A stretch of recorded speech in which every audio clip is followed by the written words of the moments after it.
Hey everybody, it's SmallgGay. I finally went to the movies this afternoon and saw a couple. I've been promising you guys some movie reviews, so here goes. I saw The Girl with the Dragon Tattoo this afternoon, and I had seen the Swedish version that was made for Swedish television. I tried to read the book. It was too dense for me to get through, but I read a chunk of it. I knew the storyline going into this version of the movie, of the story. And I have to say that I thought it was really good. In fact, I think that the American film version is better than the Swedish television version.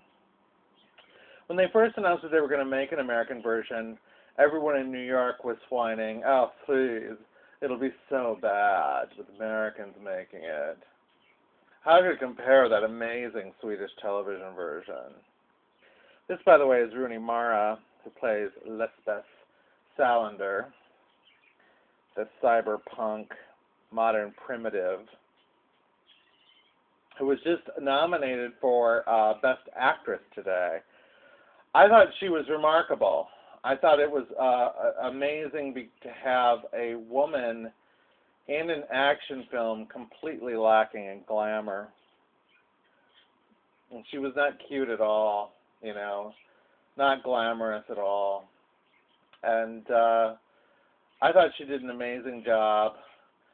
I'm not going to get too much into the plot because I'm assuming that most of you know it by now, other than to say it's kind of a super mystery, combining elements of many different kinds of mysteries. It's part whodunit, it's part serial killer thriller, it's part procedural. It's a little bit of blow up in there with the photos. It's a feminist revenge thriller. It combines all of these different elements into kind of a super mystery that keeps shifting its gears. There were differences between this version and the Swedish version. The characters were more fully rendered in this version. We get into their personal lives much more than we did in the Swedish version. The Swedish version seemed more obsessed with clues and the plot of the storyline. This version seemed much more interested in larger themes and in the characters themselves, and I appreciated that very much. I should say, while it's still very much a feminist film, it's not nearly as misandrist. Misandrist is man-hating. It's not as much of a man-hating film as the Swedish version was. Yes, there are some cads in the movie, some really evil men, but this version also has a lot of sympathetic male characters as well, whereas the Swedish version didn't. Politically, there are other changes that I find very interesting. The anti-Semitism, the anti-Nazism is much more profound in this version. The Swedish version glossed over the Nazi aspect of the storyline, and this one focused on it much more. And they bring to fore the fact that the serial killer victims were Jewish women. The American version was not afraid to go there, whereas, of course, the European version didn't want to upset anyone with being concerned about the lives of Jewish women. The character of Salander was much more realistic, I felt. And their relationships, sexually, I know I have a Tea Party audience. Sexually, this film is much more frank than the Swedish version, which is quite remarkable. The Swedish version seemed to just focus on the relationship with Mikkel and Lisbeth. But this version talked about Mikkel's other relationships, which were also in the book. Lisbeth Salander is bisexual in this version. I didn't remember her being bisexual in the Swedish version. And their relationship is not a pure love story. The ending of this film is much more ambiguous and more adult. I thought overall it was very adult. It was refreshing to see a film that was very adult. and dealt with relationships in a really kind of frank way. It's depressing, but you know, it's sadly realistic, especially for Europe. And overall, I thought that The Girl with the Dragon Tattoo was terrific. The credit sequence is amazing. I have to say, I'm a little disappointed. When I got home, you know, my father said, "Oh, the Oscars were announced today." And I was like, "Oh my God, I've been, you know, just listening to all these people on Twitter that just keep talking about, you know, whether or not the Tea Party is using the language of the left in debate." And, yeah, the Academy Awards were announced today. I was very disappointed in the Best Picture nominees. They were very bland. There were several I don't think should be there.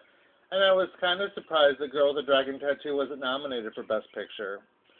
It was nominated for Best Actress, but I think that's going to go to Meryl Streep this year.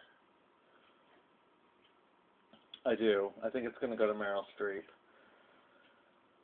So anyway, I'd give it a thumbs up, but it is definitely for mature audiences. This film is very, very adult. There is nudity in it. You know, it's existential. The credit sequence, I don't know if I mentioned it, is amazing. The credit sequence was so wild. The soundtrack is amazing. It's Trent Reznor, and it's really, really quite something. So I'd give it a thumbs up. Apparently, it hasn't done as well as they'd hoped at the box office. So it got great reviews. The critics loved it. But maybe it was the timing of the release at Christmas time for a movie this bleak. That might have been the problem. I don't know, but I really like them to make the other two books. I'd like to see them adapt them because, like I say, I think the American version is much, much better than the Swedish version. So I also saw another film today called Sherlock Holmes: A Game of Shadows. I saw two mysteries today. And I'll review Sherlock Holmes on this vlog as well because I don't know if I could come up with 10 minutes worth of discussion on Sherlock Holmes. I enjoyed it very much. I really like these Sherlock Holmes, these Guy Ritchie modern Sherlock Holmes movies. I like them. I like the action. I like the Victorian atmosphere. They're almost steampunk. They verge on steampunk because they kind of have these modern type plots and twists, you know, on the Victorian. I thought the production values of this one were a notch above the production values of the last one, which in a few scenes looked a little cheap. Although I get a kick out of how they're supposed to be in Victorian London and everything looks so old. You would think that it would have looked young then. You know, was it ever new looking?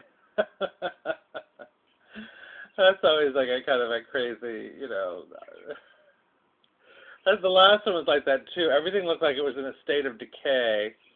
I love the chemistry between Robert Downey Jr., who I adore in anything, and Jude Law, who I actually sort of like in these movies. I think the chemistry between them is terrific. I love the woman, I'm sorry I don't have her name handy, who plays Watson's wife. I think she's darling. And I love her desire for adventure. It's so amusing. The dichotomy between the bohemian and the bourgeois, which made the first Sherlock film so interesting, is there again. Not quite as strong, but it's definitely there. As is the homoerotic tension between the two leads. However, it's played for laughs in this film, and I don't think should be taken too seriously. It's quite amusing. The gentleman on Mad Men who plays the fellow from Britain, I forgot his name, and I don't have the name of the actor either. But what do you expect? This is a vlog. I thought he was great as Moriarty. He wasn't quite the Moriarty he should have been, but it was still fun to watch him.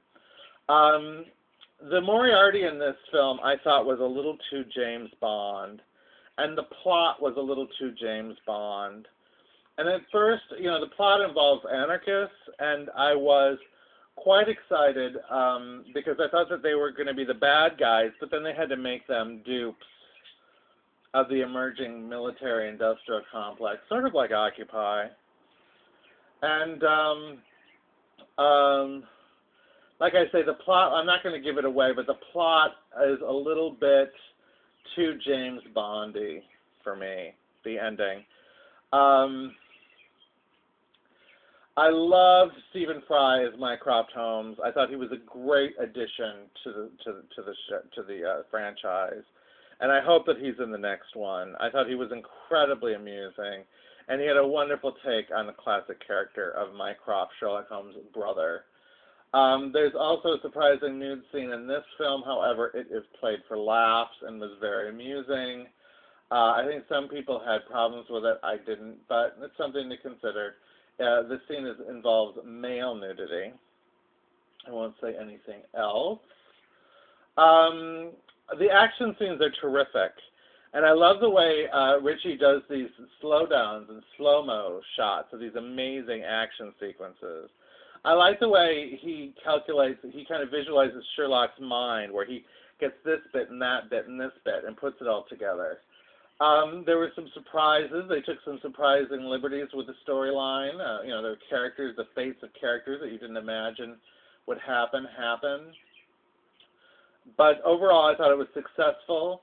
This film opened weak, but word of mouth spread, and it ended up doing fairly well. Although apparently the only hit at Christmas time was Mission Impossible. Although this one did do fairly well. It was in the top 5 for a long time. I was the only person in the theater when I saw Sherlock Holmes. So I don't know what that tells you on a Tuesday afternoon. But I may do another vlog about the Oscar nominations because I'm not happy. I think they're very lackluster. But those are my reviews of 2 mystery films currently out, Girl with Dragon Tattoo and Sherlock Holmes Game of Shadows. SmallgGay out of time. Talk to you soon. Bye.